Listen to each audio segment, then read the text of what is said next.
Buenas tardes, hermanos. Dios les bendiga a todos. Damos gracias a Dios en el nombre del Señor, porque tenemos, primero, que estamos vivos y segundo, que tenemos la oportunidad de compartir la palabra y de estar reunidos, y declaramos que el Espíritu del Señor pues esté con nosotros y nos guíe.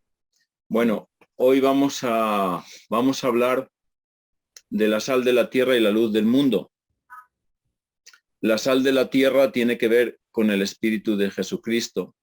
Dice que el hombre es el fruto de la tierra, y la sal es una figura del Espíritu de Cristo que nos conserva en santidad para, primero, prolongar nuestra vida allá en el reino, una vida eterna.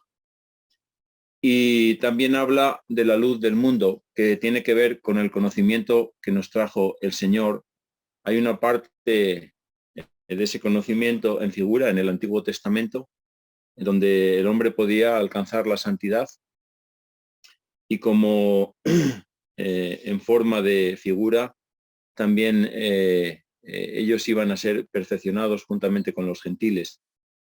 Y la luz del mundo tiene que ver con ese conocimiento que alumbra en este mundo que está en tinieblas.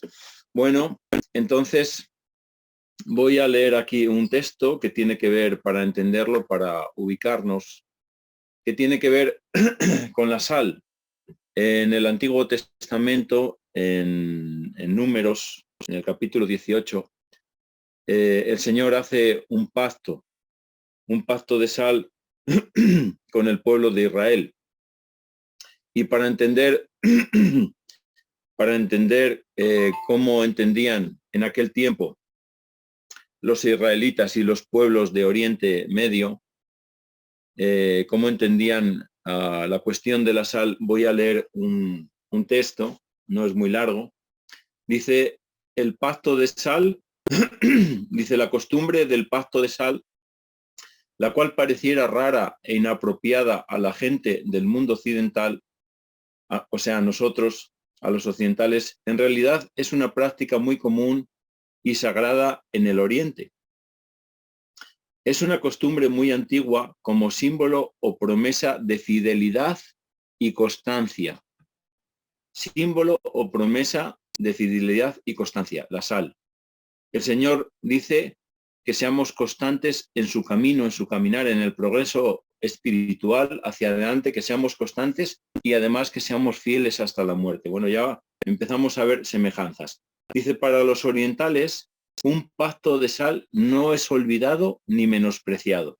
Es una promesa de que sus compromisos son inviolables.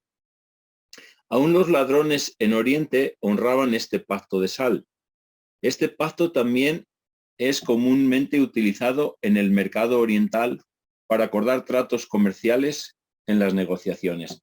Bueno, no olvidemos que el Señor nace en Israel, esa zona de Oriente Medio. Todo este pacto de sal tiene que ver con la gente oriental, ¿no? Con los pueblos que rodeaban a Israel. Tenían esta cultura. En la cultura oriental, si una persona viniese a su casa a comer con usted una comida que ha sido sazonada con sal, de ahí en adelante nunca le traicionaría o haría ningún mal. Aun si usted cometiese un crimen y se le pidiera a la otra persona que testificara en su contra, no podría hacerlo porque ha comido su sal. Quizás la persona podría venir a usted y persuadirle para que no cometiese tal crimen, pero esa persona preferiría morir antes que romper el pacto de sal. Bueno, ya vemos que ellos en Oriente tienen por idea de no romper ese pacto de sal cuando lo han hecho, cuando han comido la sal de otra persona. Tiene que ver con ese pacto de sal. Hay una figura en Judas que traiciona, según las Escrituras, traiciona al Señor. Bueno, en realidad la penalidad por quebrantar este pacto es la muerte. La sal representa el Espíritu de Cristo. Si nosotros lo traicionamos, dice que la penalidad, la pena por quebrantar, por dejar al Señor, traicionarle, es la muerte. El pacto de sal se practica en los países del lejano oriente y en algunos países del cercano oriente, pero en el mundo occidental no se aprecia o entiende el significado de este pacto de sal. Por eso la cuestión de ubicarnos sobre la cuestión de la importancia de la sal. El libro de Números contiene la primera mención en la Biblia de este pacto de sal. En Números 18, 19 al 21 dice: todas las ofrendas elevadas de las cosas santas que los hijos de Israel ofrecieren a Jehová, las he dado para ti y para tus hijos y para tus hijas contigo, por estatuto perpetuo, bajo pacto de sal perpetuo es delante de Jehová para ti y para tu descendencia contigo. Y Jehová dijo a Aarón: de la tierra de ellos no tendrás heredad, ni entre ellos tendrás parte. Yo soy tu parte y tu heredad en medio de los hijos de Israel. Y he aquí, yo he dado a los hijos de Leví todos los diezmos en Israel por heredad, por su ministerio, por cuanto ellos sirven en el ministerio del tabernáculo de la reunión. Bueno, el pacto de sal tiene que ver con la tribu de Leví. Ellos servían cercanos, eran los que transportaban el arca y eran los más cercanos al arca. Quiere decir, es un pacto de santificación, son los que están cercanos. Significa ese pacto de sal es un pacto de santidad. Eso significa la sal. El Espíritu del Señor nos conserva en santidad. Bueno, dice, Dios había tomado a los levitas de entre los hijos de Israel y los había dado como don de él para que sirvieren en el tabernáculo de reunión, y les prometió que él cuidaría de sus necesidades mediante los diezmos y las ofrendas de los hijos de Israel. Aarón y su descendencia se dedicarían en su totalidad al servicio del tabernáculo de reunión, y esta promesa del cuidado de ellos fue dada bajo pacto de sal. Bueno, el pacto de sal conforma a dos condiciones, que es constancia, ser constante en ese pacto y además fiel. Esa constancia tiene que ir hasta el final. Quiere decir que los santos tienen que ser constantes en ese caminar y además fieles hasta la muerte. Son los dos requisitos principales de ese pacto de sal. Ahora vamos a ver que el Señor también habla de la sal de la tierra y la luz del mundo, pero no solamente se queda en la figura de la santificación, sino que completa esa santificación y la lleva a la perfección. Bueno, vamos a entrar en el tema. Entonces, en Mateo 5:13, el Señor, hablándole a sus discípulos, dice: vosotros sois la sal de la tierra y la luz del mundo. Vosotros sois, le dice a sus discípulos, la sal de la tierra y la luz del mundo. Vamos a ver qué significa esto de una forma más amplia. En Números 18, 19, ya hemos leído, dice: todas las ofrendas elevadas de las cosas santas. O sea, de lo santo, dice lo elevado de lo santo, dice todas las ofrendas elevadas de las cosas santas que los hijos de Israel ofrecieren a Jehová, él has dado para ti y para tus hijos y para tus hijas contigo, por estatuto perpetuo, pacto de sal perpetuo, es delante de Jehová para ti y para tu simiente contigo. Bueno, el pacto de sal está relacionado con los santos, pero además dice con los altos en una categoría alta. Sabemos que hay 4 niveles de la santidad que están descritos en la palabra de Dios, y tiene que ver con ese pacto del hombre santo que sirve más adelantado, ¿no? No en el sentido de más adelantado de que tiene una mayor madurez. Bueno, y Jehová dijo a Aarón: de la tierra de ellos no tendrás heredad, ni entre ellos tendrás parte. Yo soy tu parte y tu heredad en medio de los hijos de Israel. Bueno, el Señor, a través de este pacto de sal, respalda a los santos, y vemos que dice que no le faltará la comida ni la bebida, lo que necesiten. Ellos lo que deben de servir es con constancia y fidelidad a Dios. Bueno, en Juan 8:12 dice, y hablóles Jesús otra vez diciendo, yo soy la luz del mundo, el que me sigue no andará en tinieblas, mas tendrá la lumbre de la vida. Bueno, entonces dice, vosotros sois la sal de la tierra y la luz del mundo. Y en ese sentido la luz es conocimiento, dice que él vino a anunciar juicio y a dar luz a los gentiles. Conocimiento no solamente de la santidad, sino de una santidad completa. Bueno, dice, yo soy la luz del mundo, el que me sigue no andará en tinieblas, mas tendrá la lumbre de la vida. Aquí ya vemos que ahí la luz está en contraposición con las tinieblas. En Génesis dice que a la oscuridad llamó tinieblas. Entonces este mundo dice que está en tinieblas. Se necesita ese espíritu de Cristo para salir de la potestad caída del imperio satánico, dice, al reino de luz de su amado Hijo. Bueno, vamos a ver que funciones básicas de la sal y de la luz. Primeramente, la sal conserva. Sirve para conservar los alimentos. Hasta no hace muchos años, el pescado se conservaba con sal. Sin la sal se pudría, ¿no? Se echaba a perder. Sin la sal los alimentos se pudren. Aún hoy en día vemos que muchos alimentos se conservan en agua y sal, también con sal, pero también hay otros medios ya más avanzados de conservar los alimentos. Entonces dice que si no actuamos, le dice a los cristianos, el Señor le dice a sus discípulos, que si no actuamos con sal, mínimo con su espíritu, la tierra se pudre. Bueno, la tierra se pudre significa que no hay resurrección. Ese grano de trigo va a ser, dice que polvo sois y en polvo os convertiréis, y finalmente no va a haber resurrección perpetua si la sal no está en nosotros.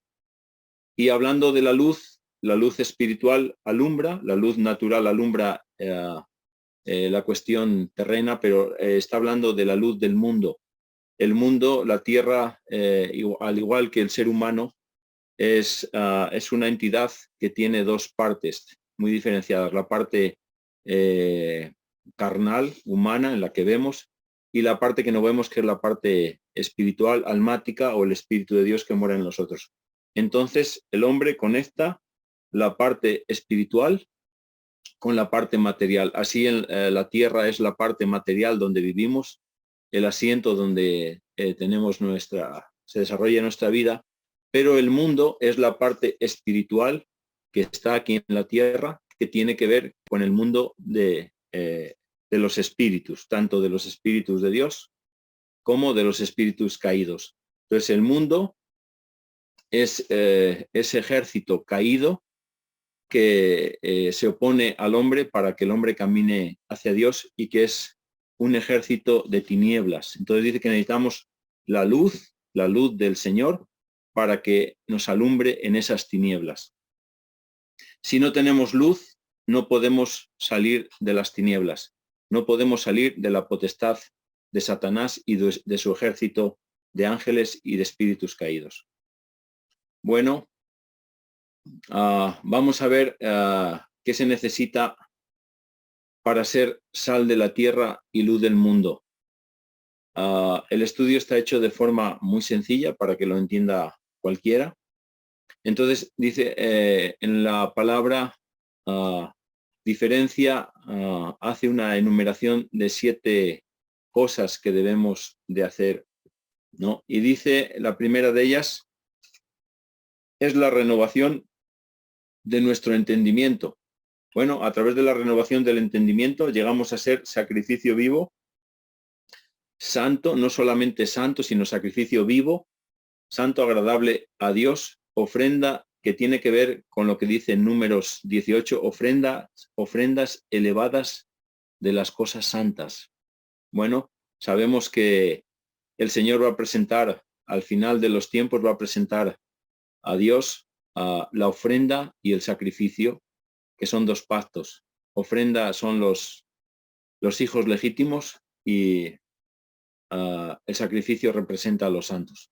Bueno, entonces dice la renovación de nuestro entendimiento. La segunda es, tiene que ver con las Sagradas Escrituras. Pablo le escribe a Timoteo, le dice que persiste en lo que has aprendido en las Sagradas Escrituras, porque seremos perseguidos. O sea, habrá adversidad, y ante la adversidad, ¿qué es lo que debemos de hacer? Debemos de ir a las Sagradas Escrituras. En un estudio reciente hablábamos de que, dice el Señor, mis palabras son espíritu y verdad. Nosotros tenemos que tener las palabras de Dios en nosotros, pero además el espíritu. No funciona una cosa sin la otra. Podemos conocer la palabra de Dios, sabernos la Biblia de adelante para atrás, pero si no moran los espíritus de Dios en nosotros, no sirve de nada. Es la palabra de Dios con los espíritus. Entonces dice, persiste en lo que has aprendido en las Sagradas Escrituras. ¿Por qué? Bueno, lo vamos a ver más adelante. Tiene que ver que también hay mucho engañador dentro de la grey cristiana. Hay muchos pastores y otras figuras que son engañadores. Entonces dice que no te fíes de ellos, que vayas a las Sagradas Escrituras. Y además de que persistamos en lo que hemos aprendido, dice que debemos de estar asentados en las Sagradas Escrituras. Quiere decir que comprobemos que quien predica el Evangelio no solamente lo predica, sino que vive y predica conforme al consejo de las Sagradas Escrituras. Porque si predicase el Evangelio, pero no vive conforme al Evangelio, es mejor que no lo escuchemos, porque es un falso apóstol, es un falso profeta, es un falso pastor, es un falso evangelista, es un falso maestro, ¿no? Bueno, en tercer lugar, somos sal y luz cuando vivimos conforme a Cristo en amor y humildad. Es el desarrollo de la anterior premisa. El cuarto punto es que somos sal y luz si nuestra vida está dirigida a los demás, no a nuestros intereses, buscando lo que es de Cristo conforme a su ejemplo.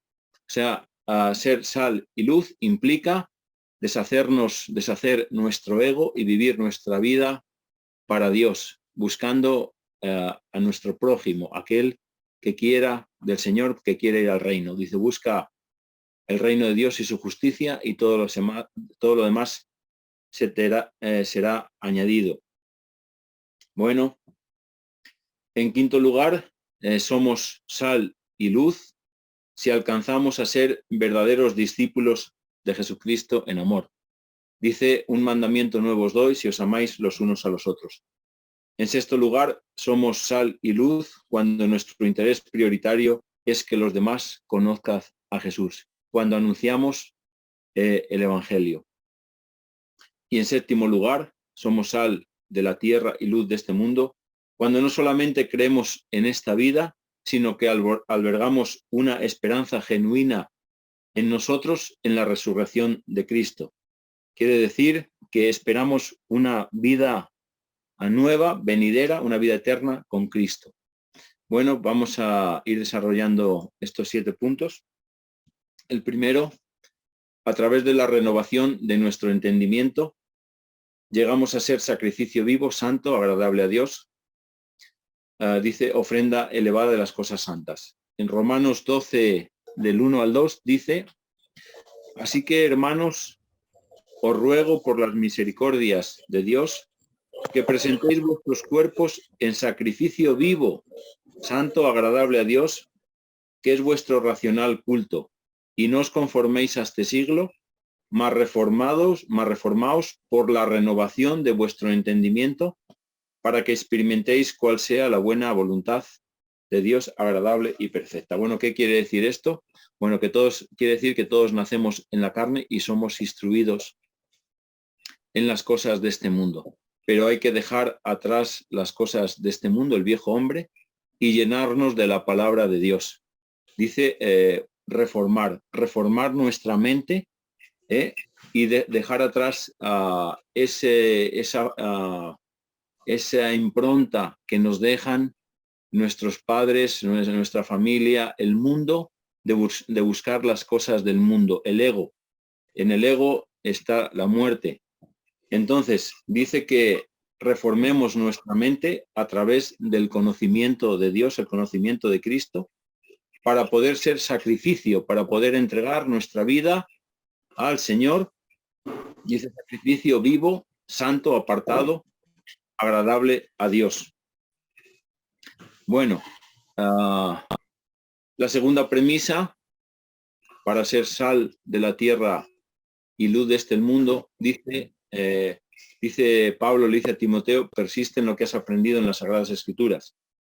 Dice así, esto también sepas, que en los postreros días vendrán tiempos peligrosos, que habrá hombres amadores de sí mismos, avaros, vanagloriosos, soberbios, detractores, desobedientes a los padres, ingratos, sin santidad, sin afecto, desleales, calumniadores, destemplados, crueles, aborrecedores de lo bueno, traidores, arrebatados, hinchados, amadores de los deleites más que de Dios, teniendo apariencia de piedad, negado la eficacia de ella.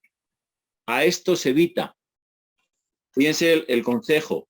Volvemos atrás, dice, persiste en lo que has aprendido en las Sagradas Escrituras, no de la boca de muchos que predican el Evangelio y hacen lo contrario al Evangelio. Dicen, no robarás y roban, no hurtarás y hurtan. Y muchas otras cosas más en contra de Dios. Bueno, dice, porque estos son los que se entran por las casas y llevan cautivas las mujercillas cargadas de pecados, llevadas de diversas concupiscencias, que siempre aprenden y nunca pueden acabar de llegar al conocimiento de la verdad. Y de la manera que Jannes y Jambres resistieron a Moisés, así también estos resisten a la verdad. Se resisten a la verdad porque predican una cosa y hacen lo contrario. Hombres corruptos de entendimiento, réprobos acerca de la fe, mas no prevalecerán, porque su insensatez será manifiesta a todos. Tenemos un ejemplo claro de hace poco, de hace unos días, nada más, de alguien que conocemos la mayoría, de una insensatez manifiesta, como también lo fue la de aquellos. Bueno, sigue la escritura y dice, pero tú has comprendido mi doctrina, instrucción, intento, fe, largura de ánimo, caridad, paciencia. Dice, persecuciones, aflicciones, cuales me sobrevinieron en Antioquía, en Iconio, en Listra, cuales persecuciones he sufrido, y de todas me ha librado el Señor. Y también todos los que quieren vivir piamente en Cristo Jesús padecerán persecución. Entonces, ante esta persecución, hermanos, ante la adversidad, ¿a dónde debemos de ir? A las Escrituras. Las Escrituras son el consejo de Dios, no consejo de hombres. Dice, mas los malos hombres y los engañadores irán de mal en peor, engañando y siendo engañados. Aquí viene el consejo. Empero, persiste tú en lo que has aprendido y te persuadiste. Empero, persiste tú en lo que has aprendido y te persuadiste, sabiendo de quién has aprendido, y que desde la niñez has sabido las Sagradas Escrituras. Son las Sagradas Escrituras y no lo que dice el hombre. Dice, si el profeta anunciare tal cosa y no viniere, no tengas temor de él. Con soberbia habló aquel profeta. Las cuales te pueden hacer sabio para la salud por la fe que es en Cristo Jesús. Toda escritura es inspirada divinamente y útil para enseñar, para redarguir, para corregir, para instruir en justicia, para que el hombre de Dios sea perfecto, enteramente instruido para toda buena obra. Entonces, ¿qué sacamos en conclusión? Que en el mundo vamos a tener adversidad y aflicción. ¿A dónde debemos buscar el consejo? En las Escrituras, porque es el consejo de Dios. Ojo con muchos hombres que dan consejos, pero son consejos de hombres malos. Bueno, seguimos. Debemos de estar asentados en las Escrituras. No solamente dice que persistamos en lo que hemos aprendido, sino que debemos de tener el asiento, las escrituras debemos de hacer nuestras las escrituras.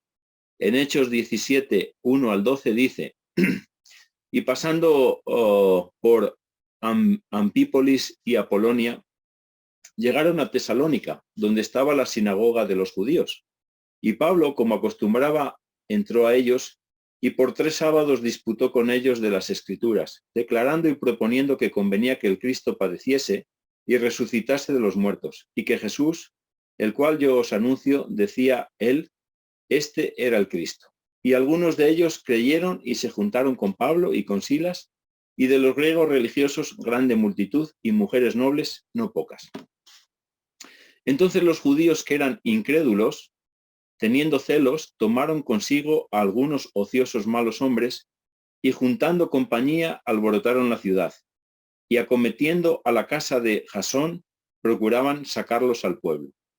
Mas no hallándolos trajeron a Jasón y algunos hermanos a los gobernadores de la ciudad, dando voces. Estos que alborotan el mundo también han venido acá, los cuales Jasón ha recibido. Y todos estos hacen contra los decretos de César, diciendo que hay otro rey, Jesús. Y alborotaron al pueblo y a los gobernadores de la ciudad oyendo estas cosas. Mas recibida satisfacción de Jasón y los demás lo soltaron. Bueno, vemos que los hombres incrédulos, cuando reciben la verdad, se alborotan. No lo creen, son incrédulos. Vamos a ver por contraposición otros que sí creyeron. Dice, continúa la escritura, dice, entonces los hermanos, luego de noche, enviaron a Pablo y a Silas a Berea, los cuales, habiendo llegado, entraron en la sinagoga de los judíos, y fueron estos más nobles que los que estaban en Tesalónica, pues recibieron la palabra con toda solicitud, escudriñando cada día las escrituras, si estas cosas eran así. ¿Qué nos está diciendo la palabra? Que no debemos de fiarnos de los hombres, lo que predican los hombres. Debemos de confrontar lo que dicen con las sagradas escrituras. No fiarnos a bote pronto de cualquier predicador, de cualquier pastor o profeta, quien sea el que predique las escrituras. Dice que estos fueron más nobles. Dice, pues recibieron la palabra con toda solicitud, escudriñando cada día las escrituras, si estas cosas eran así. Bueno, vamos a ver que hay otra premisa. Dice la tercera premisa, somos sal y luz cuando vivimos conforme a Cristo en amor y humildad. Bueno, dice la escritura que el Señor amó a su iglesia, la amó y se entregó por ella en amor. Y además dice que fue humilde y obediente hasta la muerte. En Efesios 4, 17 al 32 dice, esto pues digo y requiero en el Señor, que no andéis más como los otros gentiles que andan en la vanidad de su sentido, teniendo el entendimiento entenebrecido, ajenos a la vida de Dios por la ignorancia que en ellos hay, por la dureza de su corazón. Bueno, primeramente, la ignorancia de las escrituras trae dureza del corazón, porque lo primero que nos anuncia las buenas nuevas es que el Señor murió y resucitó. Hay una esperanza de vida más allá de esta vida terrena. Los cuales, después que perdieron el sentido de la conciencia, se entregaron a la desvergüenza para cometer con avidez toda suerte de impureza. Mas vosotros no habéis aprendido así a Cristo, si empero lo habéis oído y habéis sido por él enseñados cómo la verdad está en Jesús. A que dejéis, cuanto a la pasada manera de vivir, el viejo hombre que está viciado conforme a los deseos de error, y a renovarnos en el espíritu de vuestra mente, y vestir el nuevo hombre que es criado conforme a Dios en justicia y en santidad de verdad. Bueno, dice que dejemos la pasada manera de vivir cuando éramos del mundo, cuando éramos egoístas, cuando éramos el viejo hombre carnal. Dice que debemos de renovar el espíritu de nuestra mente. El Señor trabaja principalmente en dos partes del alma. Trabaja en nuestra mente para cambiar nuestra conciencia y hacernos sus obreros. Y trabaja en el corazón, mueve el corazón a la obra del Señor. Bueno, sigue diciendo la Escritura, dice, por lo cual, dejada la mentira, hablad verdad, cada uno con su prójimo, porque somos miembros los unos de los otros. Airaos y no pequéis, no se ponga el sol sobre vuestro enojo, ni deis lugar al diablo. El que hurtaba, no hurte más. Bueno, aquí viene ese amor del Señor trabajando en nosotros, en nuestra alma, y dice que cuando el Señor está en nosotros, dejamos la pasada manera de vivir, de tal manera que dice, el que hurtaba, no hurte más.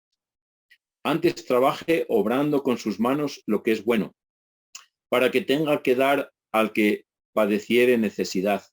Ninguna palabra torpe salga de vuestra boca, sino la que sea buena para edificación, para que dé gracia a los oyentes, y no contristéis al Espíritu Santo de Dios, con el cual estáis sellados para el día de la redención. Toda amargura y todo enojo, ira y voces y maledicencia sea quitada de vosotros, y toda malicia. Antes sed los unos con los otros benignos, misericordiosos, perdonándoos los unos a los otros, como también Dios perdonó en Cristo. Bueno, el amor del Señor, otra de las cosas que obra la gracia de Dios, el amor del Señor, es que nos cambia de ser pecadores a ser santos. Entonces dice que si antes mentíamos, ahora no debemos mentir. Si antes robábamos, no debemos robar. Si antes adulterábamos, no debemos adulterar. El que era fornicador de las cosas de Dios, transgresor, ahora ya no transgrede la ley de Dios. Antes no seguíamos a Cristo, ahora seguimos a Cristo. Por amor, por el Espíritu, a través de su Espíritu, Él nos guía a través de un camino de amor en el cual nos va lavando del pecado y además dejamos de pecar. Bueno, la cuarta premisa, somos sal y luz. Dice, si nuestra vida la dirigimos a los demás, no a nuestros propios intereses, buscando lo que es de Cristo conforme a su ejemplo. Bueno, el Señor deshace el egoísmo y a través de su Espíritu buscamos que los demás conozcan la verdad, que no es más ni menos que el plan de Dios, y el plan de Dios nos lleva al reino, a un reino de amor y de luz. En Filipenses 2, 1 al 11 dice, por tanto, si alguna consolación en Cristo, si algún refrigerio de amor, si alguna comunión del Espíritu, si algunas entrañas y misericordias, cumplid mi gozo, que sintáis lo mismo, teniendo el mismo amor, unánimes, sintiendo una misma cosa. Nada hagáis por contienda o por vanagloria. Antes bien, en humildad, estimaos inferiores los unos a los otros, no mirando cada uno a lo suyo propio, sino cada cual también a lo de los otros. Haya pues en vosotros este sentir que hubo también en Cristo Jesús, el cual siendo en forma de Dios, no tuvo por usurpación ser igual a Dios. Bueno, ¿qué significa este punto? Porque a este punto significa, a veces dice, haya pues en vosotros este sentir que hubo también en Cristo Jesús, el cual siendo en forma de Dios, no tuvo por usurpación ser igual a Dios. El Señor vino aquí, sabemos que recibió los espíritus de Dios, pero a veces los cristianos queremos tomar esa parte de contienda y vanagloria y casi hacernos como Dios, ¿no? Que las cosas, nosotros somos los otorgadores de los dones de Dios y nada sea más lejos que eso, pues todo viene a través de Dios, no de nosotros. Entonces dice que no tuvo por usurpación ser igual a Dios, dice, sin embargo, se anonadó, se vació para los demás, derramó su alma a la humanidad, se vació a sí mismo, tomando forma de siervo, hecho semejante a los hombres, y hallado en la condición como hombre, se humilló asimismo hecho obediente hasta la muerte. El Señor, fue obediente en todo, dejó atrás sus intereses, no lo hizo por contienda, no lo hizo por vanagloria, lo hizo por amor.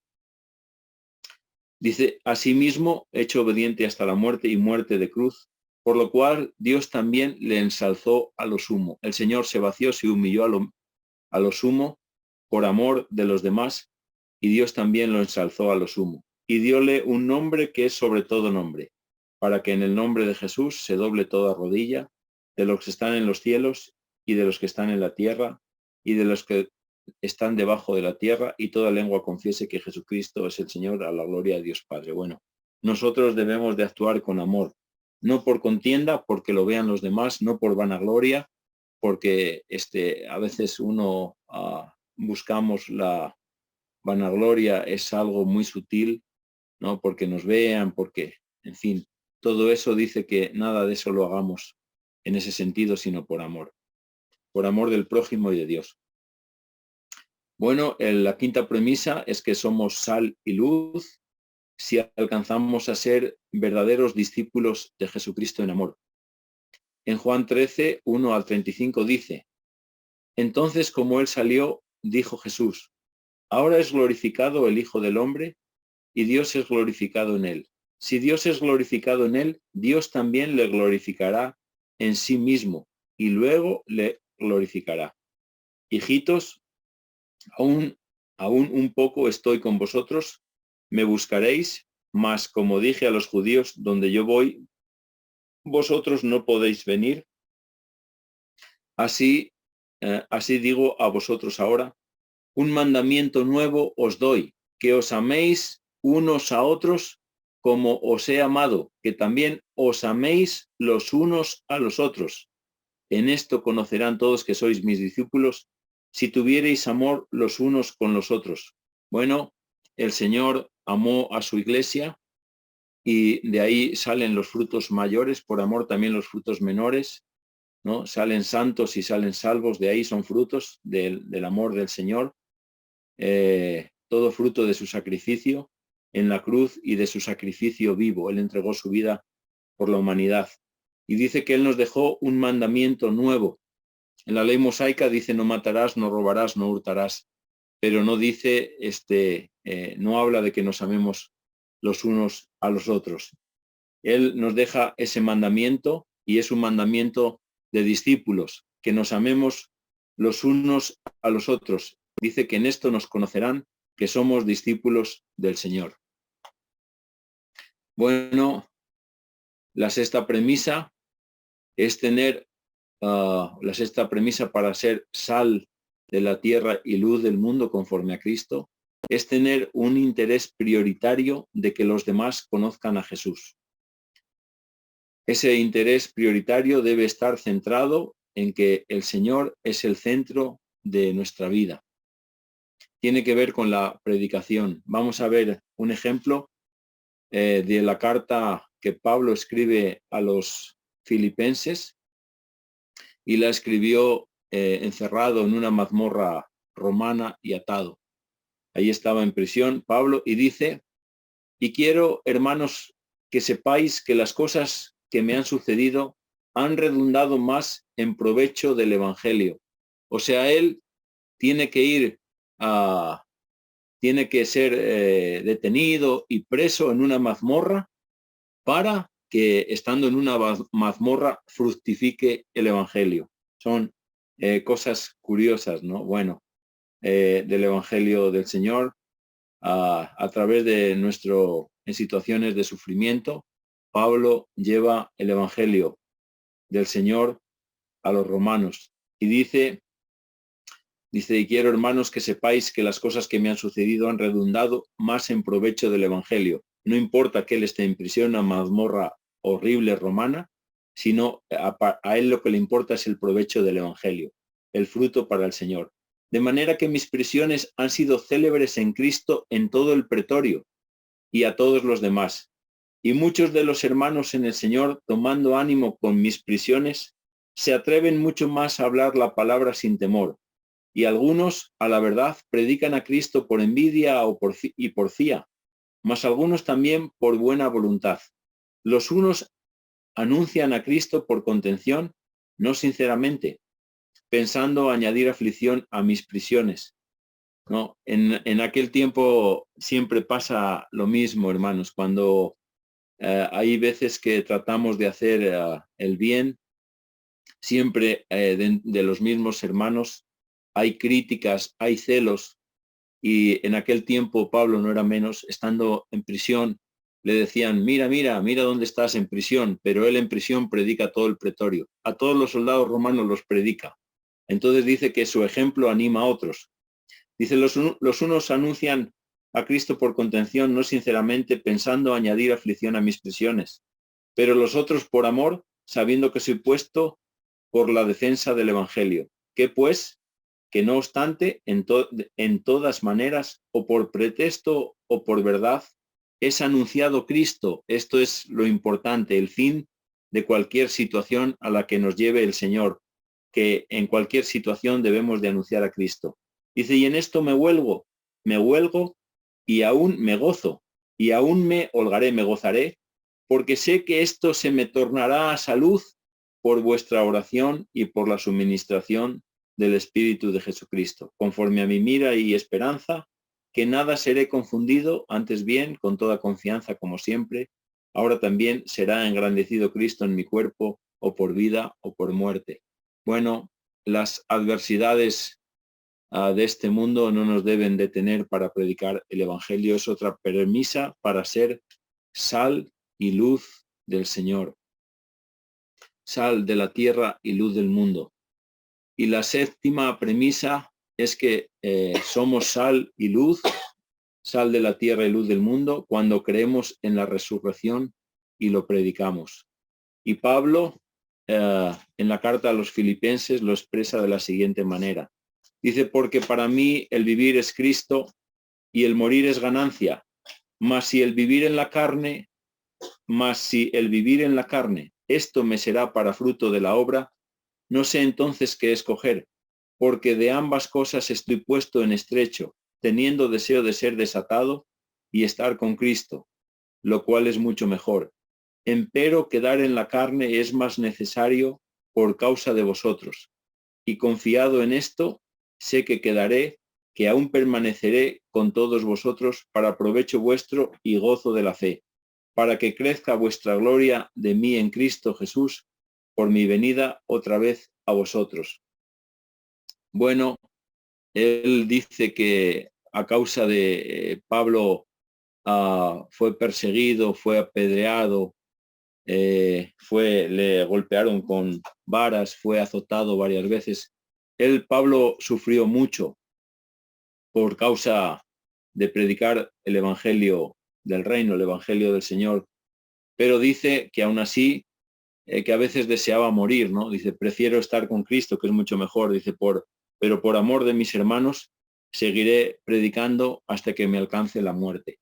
Bueno, estos 7 puntos son la esencia para que nosotros seamos sal de la tierra, no solamente que el Espíritu de Cristo nos conserve a nosotros, sino que conserve a nuestros hermanos en santidad y luz del mundo para sacarlos de este mundo de tinieblas, de miedo y de odio que hay en el mundo, porque finalmente Satanás nos odia por la alta estima de Dios que tiene por los hombres que buscan al Señor.